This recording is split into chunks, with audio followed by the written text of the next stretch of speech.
it. You said something right now that I think is incredibly important. The culture is the people.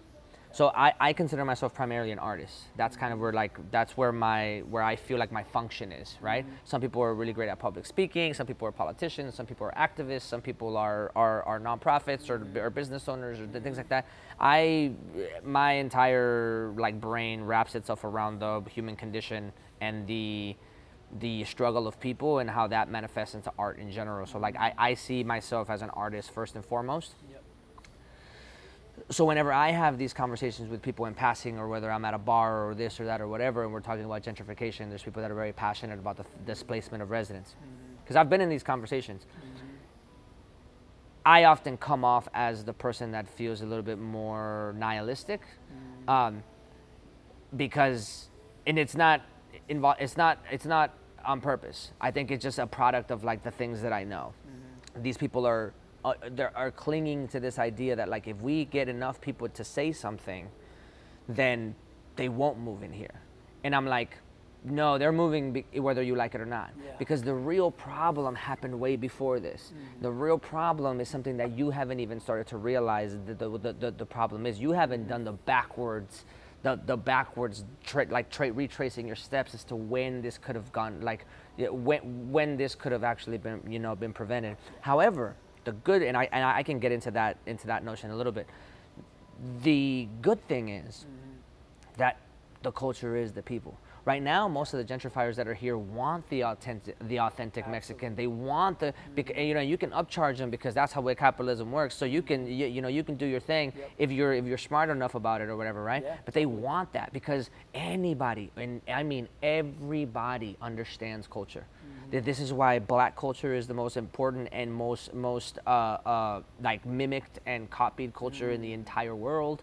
This is why Mexican and Hispanic culture at large lives everywhere when it comes to, food is that giant avenue for us to have a silent voice, Yep. right? Because you can't go anywhere in Texas without saying chips and queso or chips and guac and those are our stories. Yeah. Those are our stories. Without that, you wouldn't be able to do that. You wouldn't be able to go to a chain Chuy's or a Papacitos or this and that, even though those are, white owners. Sure. Our stories live there though. Yeah. They derive from it's a derivative of the fact that we've been here, right? You can't get that without us. Yeah. So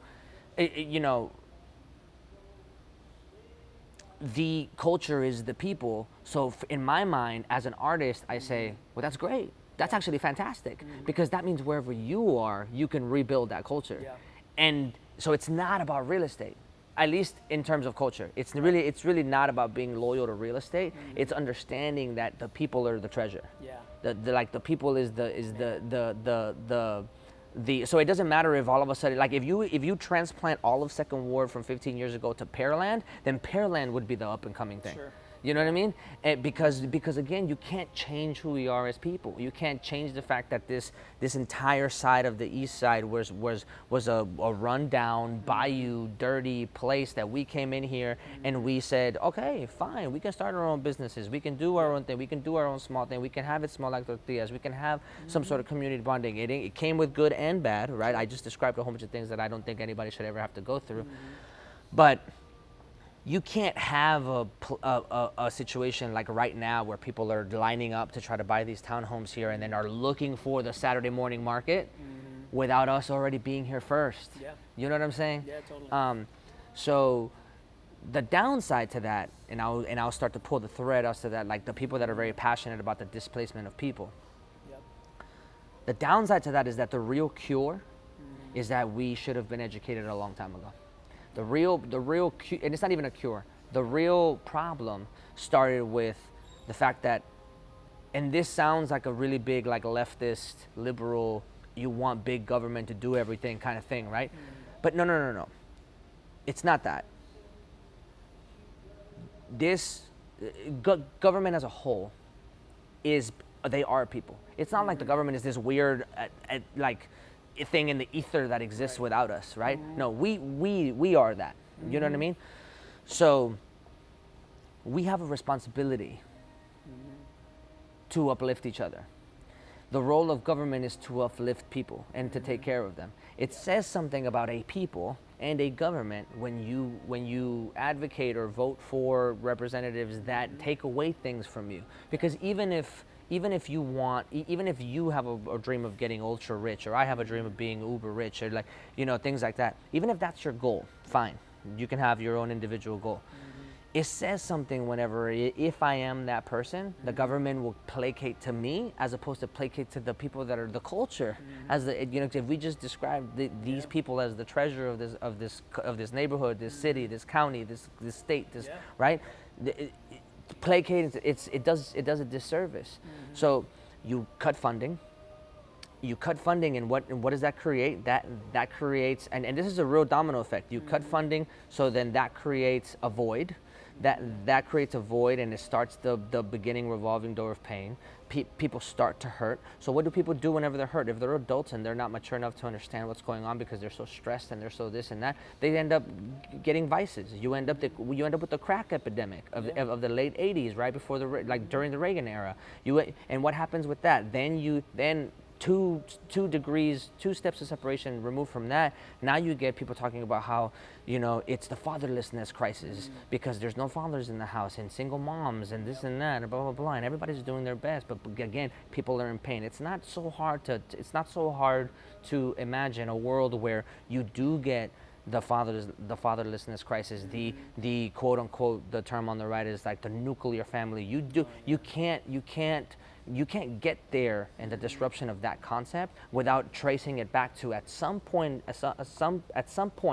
the people in a struggling neighborhood that were in poverty, whether it was Jim Crow South Mississippi that never got the right aid after the end of Jim Crow and after the Emancipation Proclamation, whether it's that, or whether it's Latino, businesses that came, or sorry, Latino neighborhoods that came because they're immigrants, and that's all that they could afford, and that, right, like, it doesn't matter which version of that it is. It could be Appalachia. It could be like, totally. In Tennessee, like, whatever. It could be the middle of Appalachia where like the poorest white people live. Yeah.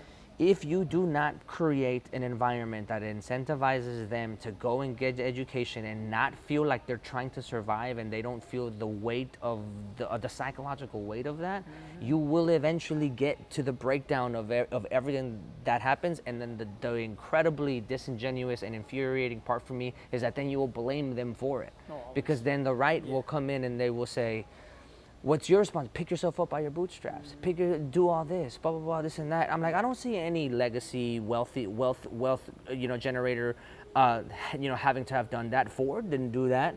Buffett didn't do that. Zuckerberg didn't do that. Bezos didn't do it. All of them had trust fund money from their what's his name?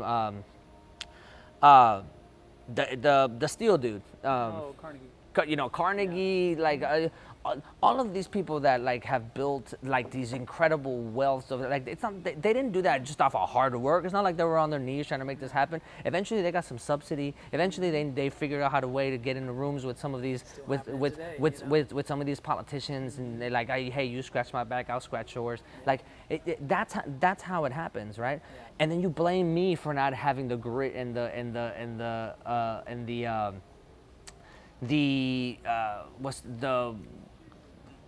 stick-to-itiveness and the gravity to be able to withstand the weight of all of that, and then you do that to whole communities. It's just disingenuous, and it's incredibly infuriating. So then I go back to the conversation with the person that's passionate about the gentrification and displacement of people, and I'm like, I agree with you. I think that's tragic. I don't want people to get displaced. Right. I understand the pain that you feel because your grandma has to go somewhere else. I get all that. I get that. Unfortunately, I don't think you're going to be able to do anything about it right now because you don't have the money to fight them back. You don't have the money to be like, no, I'll buy it instead. Right. You don't have that. And then second, you don't know the people that you need to get into rooms with to try to make some of that happen. And then thirdly, if all of the entire neighborhood would have learned, if there was some initiative at some point back in the day where it was like, look, Pancho Costa is gonna come off on the 25th, but like everybody has to go to the community meeting because then we all have to get together and we have to figure out a way to like keep the solidarity strong and make sure that like everybody here protects each other and that we elevate the worth of all our houses and businesses and we could have done that ourselves. but we were too busy struggling, trying to survive. We were too busy, you know, the 22-year-old kid that was on his second kid was having an identity crisis and didn't know what to do because their parents were in the same revolving door. You can't expect that kind of elevation from people that are struggling. And this is not race specific. Anybody, you could be a white person, you could be an Asian, you could be a black person, you could be. It doesn't matter if you were put through that kind of a struggle, you will not be able to generate you will not be able to tap into your actual potential until you are done with fight or flight. For sure. You know what I mean? Absolutely. Sorry, that was long-winded again. No, but